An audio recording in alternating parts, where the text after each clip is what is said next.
हाय, मैं डॉक्टर शरयू। और आज हम लोग एक काफ़ी जनरल टॉपिक के ऊपर चर्चा करने वाले हैं। इन दिनों में मैं कुछ ऐसे रिटायर्ड लोगों के संपर्क में आई हूँ जिन्होंने अपनी कहानियाँ बताई, और मैंने सोचा कि क्यों ना हम आज लाइफ आफ्टर रिटायरमेंट के ऊपर वीडियो बना लें। रिटायरमेंट एक ऐसी यानी ज़िंदगी का एक ऐसा दौर है जहाँ पे आपकी पूरी ज़िंदगी जो आपने बिताई है आज तक की वो बदलने वाली है। तो ये लाइफ कैसे होती है? सभी लोग रिटायर्ड नहीं होते हैं। जो लोग नौकरी करते हैं वही रिटायर्ड होते हैं, जो लोग नौकरी नहीं करते हैं वो कभी रिटायर्ड नहीं होते हैं। लेकिन रिटायर्ड होने का जो दौर है वो एक अलग दौर है। काफ़ी बदलाव आते हैं। शुरू में पहले जो कुछ महीने होते हैं काफ़ी एक्साइटमेंट होती है कि भाई मैं रिटायर्ड होने वाला हूँ, मैं रिटायर्ड होने वाला हूँ। इन दिनों में आपने फाइनेंशियल जो बैकअप है उस चीज़ की जो है वो एक प्लानिंग करके रखनी चाहिए। जैसे कि पेंशन प्लान्स होते हैं, इंश्योरेंस प्लान्स होते हैं, या तो फिर बैंक स्कीम होती है जिसमें आपको पेंशन मिल सकती है हर महीने में। ऐसे प्लानिंग करके आपको रखने पड़ते हैं। बहुत बार ऐसे भी मैंने देखा है कि जैसे रिटायर्ड होने को आने ही वाले हैं, बच्चों ने अपने माँ के ऊपर दबाव डाला कि वो नौकरी छोड़ दे और वो नौकरी जो है वो उसे दे दे। माँ ने भी ऐसे किया कि अपनी जो नौकरी है वो छोड़ दी और बच्चे को दे दी। बच्चे ने 7-8 महीने माँ की काफ़ी सेवा कर दी और फिर बाद में उसे कहा कि आप अभी घर छोड़ दो। वो माँ थी जिसकी एक सहेली थी, उसकी एक छोटी सी झोपड़ी थी, वहाँ पे उसने उस माँ को रख लिया और माँ ने वहीं काम धंधा शुरू कर दिया जो उसकी सहेली करती थी, मतलब कि फल बेचना शुरू कर दिया। एक महिला जिसकी जो नौकरी थी, जो हस्बैंड के डेथ के बाद में उसे मिली थी, वो उसने अपने बच्चे को दे दी। ऐसी जो चीज़ें होती है ये ऐसी ना हो, इसकी प्लानिंग आप कर लो। हमें रिटायर्ड होना है तो रिटायर्ड होने के बाद में अपनी लाइफ सिक्योर करो। अपनी लाइफ, बच्चों की लाइफ बच्चे सिक्योर कर लेंगे। हमारी रिस्पॉन्सिबिलिटी थी वो हमने पूरी कर दी है। अब हमें जो है अपनी लाइफ की सिक्योरिटी करना ज़रूरी है।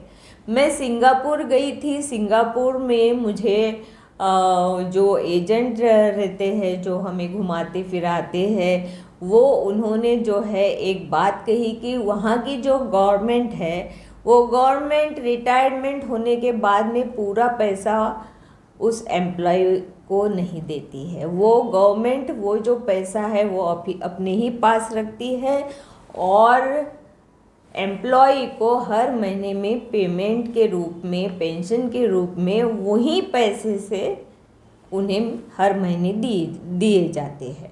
जैसे कि जीपीएफ होता है या पीपीएफ होता है, और पीपीएफ का पैसा फिर बाद में मिलता है रिटायरमेंट के बाद में, और कुछ जमा पूंजी जो है रिटायरमेंट के बाद में इकट्ठा ही आपको मिल जाती है। बच्चे कहते हैं कि बड़ा सा घर बना ले वगैरह, लेकिन ऐसा ना करें, छोटा ही घर बनाओ। अगर आपके पास में घर नहीं है, आप क्वार्टर में रहते हो, तो आप छोटा ही घर बना लो और उसी में आप रह लो, क्योंकि ये जो बच्चे हैं ये बाद में अपनी अपनी फैमिली लेके निकलने वाले होते हैं।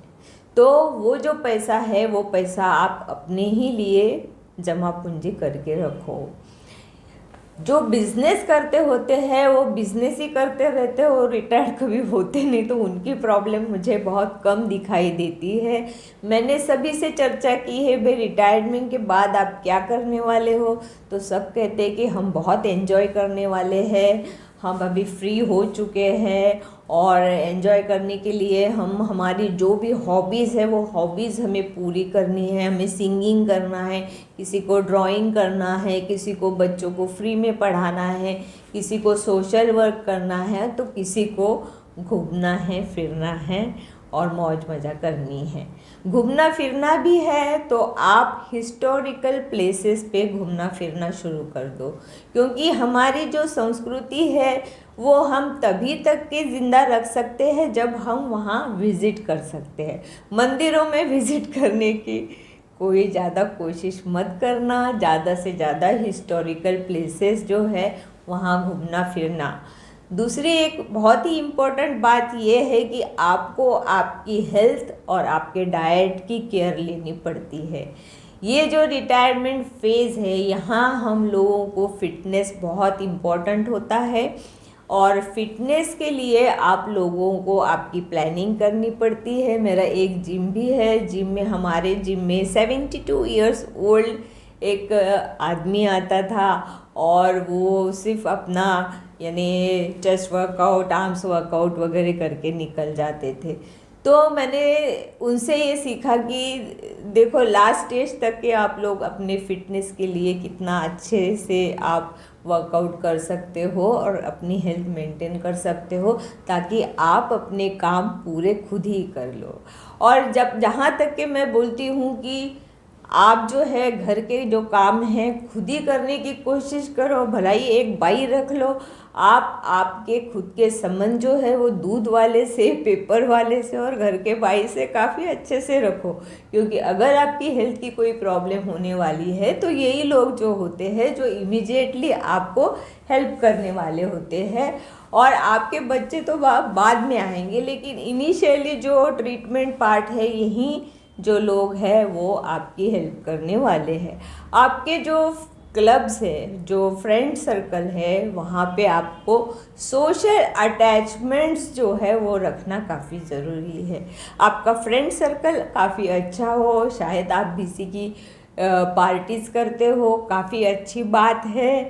तो आपकी लाइफ ऐसे शुरू करो, लेकिन आपकी लाइफ में आप कुछ ना कुछ क्रिएटिव वर्क ज़रूर करना, क्योंकि एक वक्त ऐसे आ जाता है कि आपकी जो एक्साइटमेंट है वो कम हो जाती है। बाद में घूम लिया, फिर लिया, सब कुछ कर लिया, 8, 9, 10 घंटे जब आप काम करते हो, फिर इतना सारा वक्त आप कैसे बिताना ये सोचते रहते हो। कुछ जो न्यूक्लियर फैमिलीज़ में है वो उनके जो बच्चों के बच्चे हैं, नाती पोती है, इनमें अपना वक्त बिता देते हैं, उनकी डेवलपमेंट में वक्त बिता देते हैं। लेकिन जहाँ न्यूक्लियर है, दोनों ही हैं, हस्बैंड और वाइफ ये दोनों ही हैं, तो आपको कुछ क्रिएटिव वर्क के तरफ मुड़ना ज़रूरी है। जैसे कि आप कोई बचत गट है, वो बचत गट की महिलाओं के साथ जुड़ लो और कुछ छोटा मोटा बिजनेस उनके लिए डेवलप कर लो। और आपके अंदर जो स्किल है वो स्किल आप उन्हीं को सिखा दो, उनकी डेवलपमेंट आपके थ्रू हो जाए तो बेहतर है। आप किसी को जॉब दे सकते हो तो वो काफ़ी अच्छा है। बचत गट के माध्यम से आप बहुत सारी महिलाओं को अपने पाँव पे खड़ा भी कर सकते हो। अपनी लाइफ की जो स्टाइल है वो लाइफ की स्टाइल आपको डिफाइन करनी पड़ती है। आपको अपना फाइनेंशियल स्टेटस जो है वो मेंटेन करना पड़ता है, ताकि लास्ट तक के आपको वो साथ दे। और जब तक के मैं कहती हूँ कि आपकी जो विल है वो विल आप लिख के रख दो, ताकि फिर बाद में प्रॉब्लम ना आए कि डिस्ट्रीब्यूशन ऑफ तुम्हारी जो प्रॉपर्टी है वो कैसे हो। विल लिखना बहुत ज़रूरी है। विल में ये भी लिखना पड़ता है कभी कभी कि अगर आप बीमार हो तो आप हॉस्पिटल में लेके जाओगे या नहीं। अगर मैं चाहती हूँ कि अगर मैं बीमार पड़ूँ तो मुझे ट्रीटमेंट लेना नहीं है, तो मैं वैसे लिख दूँ कि मुझे ट्रीटमेंट नहीं लेना है, मुझे घर में सुखी रहना है, वहीं पे मेरी डेथ हो तो चुपचाप आप देखते रहो, ये भी लिख सकते हो। और हमारे यहाँ डेथ विल नहीं लिखते हैं, यानी इच्छा मरण जो बोलते हैं, मेरी इच्छा है कि मैं मर जाऊं। इसके ऊपर आज भी कोर्ट में वाद चल रहा है, लेकिन शायद इसके ऊपर भी कुछ हो, क्योंकि कुछ ऐसे भी लोग होते हैं जिन्हें जीना नहीं होता है, तो शायद उन्होंने ऐसे अगर अपील कर दिए कि उसे इच्छा मरण चाहिए, इच्छा की क्या डेथ चाहिए है, तो ये भी शायद एक मार्ग हो सकता है। लेकिन जहाँ तक कि मैं कहती हूँ सेल्फ डिपेंडेंसी काफ़ी अच्छी होती है। दूसरों के ऊपर निर्भर रहना ये अच्छी बात नहीं है। सेल्फ डिपेंडेंसी काफ़ी अच्छी होती है। रिटायरमेंट के बाद में रिटायर्ड मत ही होना, एक्टिव रहना, क्रिएटिव वर्क करते रहना, किसी के लिए जीते रहना या किसी को साथ लेके जीते रहना, किसी को जॉब देना, अपने स्किल्स डेवलप करना और काफ़ी अपनी लाइफ जो है वो अच्छी रखना, सोशल जाना, या तो फिर अगर आपको पॉलिटिक्स में इंटरेस्ट है तो पॉलिटिक्स में चले जाना।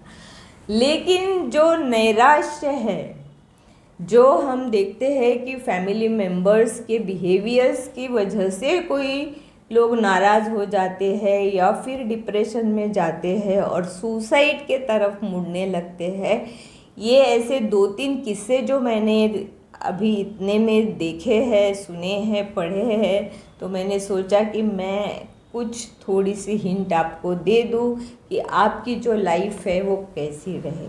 जो बिजनेस करते हैं वो बहुत ही बूढ़े होने के बाद में भी गल्ले पे बैठे हुए रहते हैं। मैंने तो अभी फ़िलहाल 92 इयर्स ओल्ड के एक व्यक्ति से मुलाकात की जो अभी भी एक्टिव है और आश्रम स्कूल के लिए वो काम कर रहे हैं, बच्चों को पढ़ा रहे हैं, सांस्कृतिक कार्यक्रम की अरेंजमेंट कर रहे हैं। तो ऐसे लोगों से हमें इंस्पिरेशन लेना भी काफ़ी ज़रूरी होता है। ये छोटी सी बात मुझे ऐसे लगा कि मैं आपसे शेयर कर दूं, तो आज मैंने ये अलग से एक वीडियो बनाया। लाइक कीजिएगा, शेयर करना बिल्कुल मत भूलना और सब्सक्राइब अगर नहीं किया तो ज़रूर कर लेना। कमेंट्स में कमेंट्स लिख देना। और अगर आपको गाने की काफ़ी यानी हॉबी है तो आपके लिए स्टार मेकर भी है, वहाँ से सिंगिंग कर लो, लेकिन अपने आप को बिज़ी रखो। इतना कहती हूँ, धन्यवाद।